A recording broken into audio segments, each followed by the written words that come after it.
Welcome to Insight Marketing Success, the podcast where marketing knowledge meets real-world experience, from vision to execution. So, welcome to Inside Marketing Success, where creative minds have real insights. So, Lawrence, welcome to Inside Marketing Success. For our audience, tell us who you are. Hi, Ricardo. It's my pleasure to be here today. Thanks for the opportunity. Over the last 36 years, I've been with 6 different companies, 4 of those which were startups, and each in a different industry, but all had the same common goals of scaling with rapid growth. All did real well, but one strictly had a goal of achieving Series A funding. They had been trying to do that for about 8 years. I came in, and within 6 months, we were able to achieve 10 million in Series A funding. Whoa. And then 2 additional ones after that were both startups, virtually $0 in any sales whatsoever before I had arrived. One, 8 years later, turned into $250 million. The other one took about 17 years of my career. That was 600 million. We did go through a private equity. We did go through a IPO on NASDAQ, but the overarching, the arc to my career has been very positive. I feel like Rapid growth, obviously. Amazing. Yeah. Amazing growth. And Okay. I guess across the career, it's just been, the sales function is my, area of ownership, including sales and pre-sales and biz dev and demand generation, marketing, and customer success. Wonderful. So tell us about your background when it comes to education.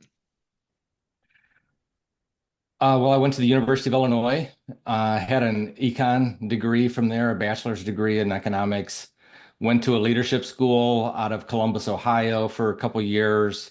And then in the mid 2010s, like 2014 to 2017, I went to Stanford to their graduate school of business and came out with a focus on entrepreneurship and innovation. Nice. All right. So how has your approach to marketing evolved over the last few years, especially in the digital transformation? Yeah, I think it's a really great question. The last company I'd worked for, literally my role was VP of digital transformation. So this question is pretty personal to me, but my approach has evolved with the evolution of technologies and what's being afforded to me or my teams. And so in my mind, learning what works and what doesn't work in our specific use cases and continuing to experiment allows us a tremendous range of discarding or adopting new digital approaches. And so, for instance, sales automation, specific to demand generation processes, has drastically changed the way that we interact with prospective buyers. And in my opinion, this will be the single largest change moving forward over the next 5 years. Today, buyers are overwhelmed with content and vendor-generated biased views. Yet over 80% of the buying cycles will be completed before a vendor is even brought into a sales cycle.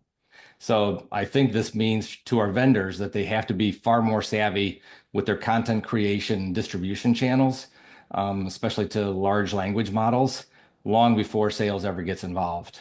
I know we're in the information technology age, and information about all of us is out there. So it's amazing what you can find about people these days. Agree. So can you share a campaign that really moved the needle for your brand? And then what made it successful? Sure. Well, I was at a company which had grown better than 50% per year for 10 years consecutively. And so we could always look back and say, we've been so amazing. But at one point in their history, we just kind of plateaued. And, it was a very specific point of a slowing position. We were having a hard time and having to work harder to create new demand. And I was given a free rein to experiment, focusing on generating net new opportunities fast. And so the test market was Chicago. It was enterprise, business, global accounting departments that a fintech solution was being positioned to. Our prospective clients' month-end and year-end closes were completely controlling their team time, which could include thousands of users globally. So I had developed these, what were called rescue kits, and we had custom boxes that were created with the Chicago flag wrapped around it. And the box was about 18 by 24 by 12 inches tall. And it was sent specifically to the CFO of these enterprise organizations. It included a personalized note to the CFO, a personalized note to each of the CFO's lieutenants, like a VP of audit, VP of finance, the corporate controller, and SVP. And each letter to each individual was morphed or tweaked to their specific interests. And then underneath these marketing packets were health food items, beverages, snack items, things that would help them get them through their grueling month end or quarter end close. The note was empathetic to the global team's time being devoted to their close processes. It resonated actually very big time, yielding about a 45% return on engagement and millions in net new business, shrinking the close cycle time by 50% as well. So Whoa. ultimately, this Chicago-led market test moved into a company-wide initiative for the next 5 years. And it really proved like how to close, how to start up new sales cycles quickly, and how to cut that time in about half for closing. So let me understand correctly. So you understood the challenges very well of the market that you went to attack. Then you Mhm. created these kits. These were actual physical kits, right? Yeah. And so it was a package that was sent to the CFO Hmm. um, to help them to uh, which gave them an understanding of the issues that they were having. So it really you did your homework on the issues these people were having. That's correct. Okay. And then they understood it clearly because they had something tangible. They didn't have to think about it. It was a tangible thing. How many kits were sent on a monthly basis? Correct. Well, how many kits? We sent out within that Chicago market about 150 of them. Okay, nice. And then how many of those 150 became clients? Um, the end result was well over 25%, like 45% responded, which was, personal phone calls and emails to those CFOs, and then following up after that with face-to-face meetings. So Wonderful. it was a time-intensive campaign, but also just extremely successful. That's great. Well, congratulations. Now, I think that shows the creative minds, real insights, you know? How do you balance brand building efforts with the need to drive short-term results? So, like in our last point in this conversation, sales is, a primary string in my DNA coding, so not necessarily marketing. My experience has proven that short-term results are directly affected by the ability to generate and convert leads into hard dollars. However, sales falls short to marketing when it comes to scaling this effort. And so building the brand awareness and the market's trust in your brand is really the foundation to excellent long-term and efficient scaling of your GTM. Awesome. What role does customer feedback or data play in shaping your marketing strategies? Well, I think whether you're a startup or an enterprise business, Ricardo, my belief is that the customer's feedback is your primary source of truth from marketing all the way through your operations. So, keeping in mind one or a select group of customers cannot dictate how you go to market, but they should certainly have a heavier weighting on their voice than others, and that your client base should have I would say, a primary or a very heavy tone in what your go-to-market, the future of your go-to-market decisions are. So I just think they're the best place for you to be able to collect like how your current people feel, and if they are a part of your ICP or your ideal client persona, it should replicate to others in the future. Great. All right. And the same vein, how do you approach storytelling in your brand communications? Yeah, I love this question. So, like I had shared earlier, part of my schooling was going back to Stanford for entrepreneurship and innovation, and part of that study was specific to and being my favorite area was how companies that have eye-popping growth use the element of surprise and storytelling to generate captivating attention and differentiate their brand from others in their pack. And so creating and controlling your brand's narrative through storytelling is so powerful. And your audience, whoever it is, loves a great story. And the strategy, just this strategy specifically, cannot be underestimated. I think storytelling is gargantuan and how your clients resonate with your brand and your products. Right. Yep. I I read a book, a very interesting book, but the important thing here was, as humans, we are wired for stories. So Mhm. we perk up when there's a story coming, and then depending on how good the story was, you go like, "Oh, okay, great," or that was boring. But a good storyteller will do well in marketing and sales. All right. Um, what marketing trend or channel are you most excited about right now, and why? I think for all of us or for those of us that have had startup experience, we could all relate with the fact that you're beginning with limitations, limitations around the funds that you have available and the human resources that you have around you.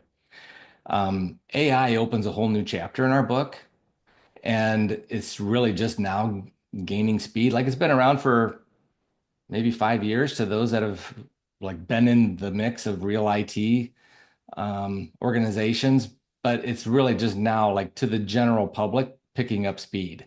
And I have to say, creating content quickly, publishing rapidly, having it synchronized with our larger go-to-market plan it's phenomenal. Like where we used to spend large amounts of time researching and writing and editing and proofing and publishing, AI can condense this process in hours or days at most versus weeks and months. And depending on the platform being used, this can even include or be completed with structured templates, with graphics, with charts, and with hyperlinks.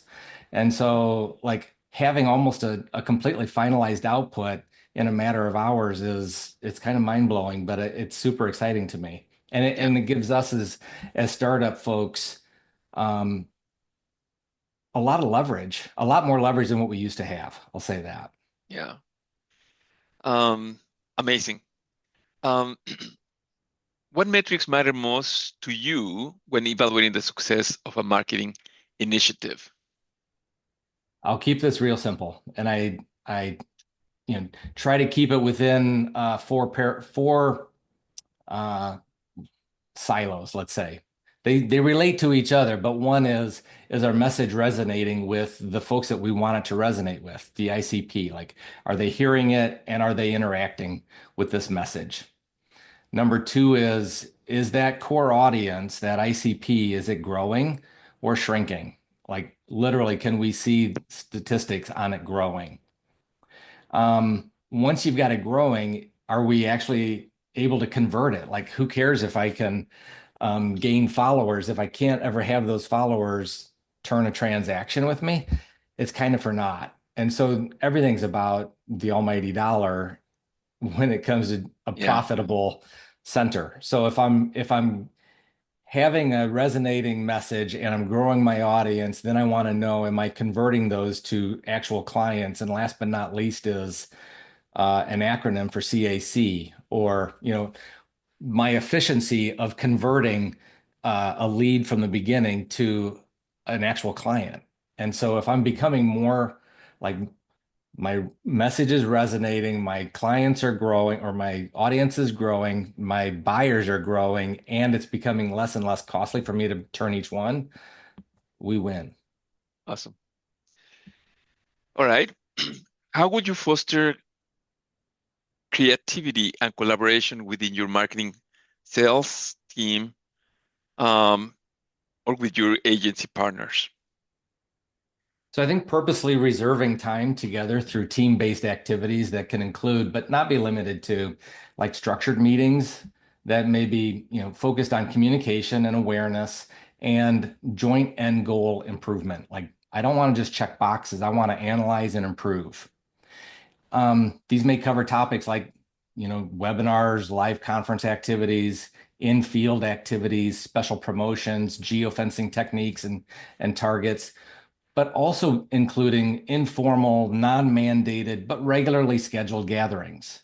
And so things that would be like, let's have a luncheon together, let's do game times. And those could be board games or silly things, but they bring camaraderie and friendship to your group that break down the formalness and allow just interaction and freedom of speech, so to speak, in a friendly atmosphere. Having after work events, book readings that pertain to joint goals, brainstorming sessions for like purpose specific conversations, ongoing SWOT analysis sessions, and more. So, I mean, those are just a few items, but I think there's lots of ways in which we can and need to bring together our sales and our marketing teams. Like I have a client in my practice right now who actually they've got documented processes unbelievable. And they also have a really good marketing department, but the two aren't talking. And so there's a disconnect with what's being said out in the marketplace and how leads come in versus how those things are actually followed up and worked. And so they're currently running into a situation where it's like our customer success and our clients love us, but our incoming lead gen is like we're dying on the vine. We don't have enough. Well, And there's really just not enough activity and enough conversation and awareness to everybody that's like, oh, like turn on the spigot and let's have some stuff come out. Because right now it's like they're creating leads, but the leads that are coming out the other end into the sales team are either A, not qualified, or B, so low that they're starving themselves.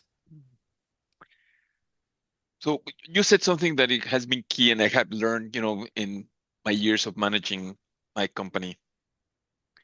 And it's the ability to develop team spirit within companies or groups. When you are able to develop that team spirit, the math doesn't it is no longer true. 1 + 1 becomes 3, Mhm. and 3 + 2 becomes 10, because you are helping each other and you're able to produce, and the velocity of production becomes very high, and the morale improves also. So developing that team spirit and the activities that you mentioned are key. So for what it's worth, that has been my experience. And we have something called living the brand, where a person talks about themselves for a week, and then they have the question of the week. And it's just interesting, but it's just getting to know about each other. That Yeah. and my whole goal, and some other employees say we have to cancel this because we are so busy. It's like, no, this is very important. This is team spirit is so important. Um, that this will help us to be more productive, actually. I'm so with you. Yeah. All right. uh, what's the one piece of advice you will give to a company struggling to differentiate their brand in a crowded market? Um, this has been something that I've lived out. And so I really think it's that we need to have literally an all-out pursuit, like including the founder and CEO, being personally involved, not from afar, not in, the boardroom, but like being personally involved to gain our clients' input of what our company does super well versus what we don't do. And then boil it down, like bringing back the client's feedback, but boil that down to the most simple of essence and being able to start to broadcast that most like the most simple message, but it really boils down like who who are you, what are you providing, and why are these people buying from you? Like, if you take all of your different clients' voices and then boil down the commonalities to that, you'll find your differentiation. But I do believe that it requires like everybody being involved. Like, it's not just a salesperson or a sales team or a customer success group, but it's everybody having this joint mission all the way up to the top. Yeah. Yeah, many times, the leadership has these assumptions and they are brought to reality when you talk to the employees and go like, oh, okay. But again, it's building that team spirit and the communication to be frank, to be, yeah, we might say we do this, but we don't do it that great. And, so, That's true. all right. It's just bringing honesty to the whole team. So, all right. What advice would you give yourself if you could go back in time when you started your career? What would you tell Lawrence when Lawrence was so green? Failure isn't the end of the world. Like I can be a perfectionist and there's times that I want to like not step out of my own shadow because I'm afraid I'm not going to be able to do it to the level that's the best. But I just think failure isn't the end of the world. It's okay to fail. And in fact, it's better to fail and fail faster than to hope for better results, only wasting your time, your energy, and either your or your company's money in the process. All right. So what would you tell to our audience, specifically any marketing professionals who are starting in their career? What a piece of advice would you give them? Assuming that you love your company and really believe in its products or services, like that's a baseline. If you're not in that position, then I would maybe recommend looking for another company that you really want to fall in love with. And once you do that, then four things. One is be all in. Like really devote yourself to helping make the company a success without holding, too tight to your own ideas. Secondly, startups require you to wear more hats than the one described in your email signature. So be prepared for multifunctional roles. You don't know what you're going to be needed to ask for. It may be to go, we need roles for this afternoon's meeting, or we need, to go have a reservation made at a restaurant. Would you do it for me? And not to be offended by that request. Like Right. everyone's having to do a lot of different things. And so just join the gang and go do it. Yeah. Number three is to constantly experiment with new and different ideas. Like I think aside from not having enough money as to being the number one reason why startups fail, the next thing would be like, I've gotten into a groove and I know what I'm doing and I just stick there. But in the meantime, the world around me evolves. And if I'm not evolving with it or leading that change, then I'm going to get stuck behind. And we can't afford that. And last but not least is just that startups win by, I think, having, being unwilling to bend on a select core set of values and principles. Like we are tried and true. We will never break our pace on these things. However, we're extremely flexible and adaptable and agile in almost every other area. And so that gives you this ability to change on a dime and be able to meet clients' needs while holding to your core values and knowing who you are at your essence. Awesome. And so with that, I think it gives you a real good chance, especially against larger, more mature organizations that are your competition, to be able to meet client needs in a faster paced world. Lawrence, how could people get in contact with you and schedule a session, or